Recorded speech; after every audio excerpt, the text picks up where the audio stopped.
इंदिरानगर लोणी रोड रिसोड येथील देशी दारूच्या दुकानामुळे त्या परिसरात राहणाऱ्या सर्व नागरिकांना खूप त्रास होत आहे।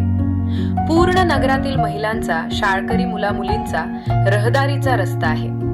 त्याच रस्त्यावरून सर्व महिलांना व शाळकरी मुलींना ये-जा करावी लागते। त्या दुकानाच्या अगदी 100 मीटरवर शाळा असून शाळेतील मुलांनाही दारू पिणाऱ्या लोकांचा खूप त्रास सहन करावा लागत आहे।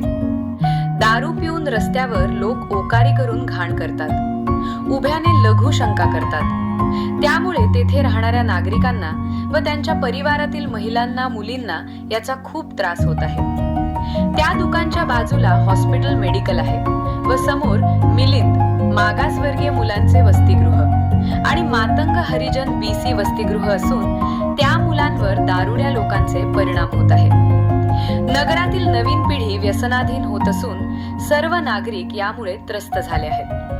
नगरातील सर्व महिलांनी व पुरुषांनी रिसोड पोलीस स्टेशनचे कर्तव्यदक्ष ठाणेदार रामेश्वर चव्हाण, तहसीलदार मॅडम प्रतीक्षा तेजनकर तसेच जिल्हाधिकारी योगेश कुंभेजकर वाशिम तसेच राज्य उत्पादन शुल्क वाशिम पोलीस अधीक्षक वाशिम यांना इंदिरानगर रिसोड येथील रहिवाशांनी मोठ्या संख्येने जाऊन निवेदन दिले।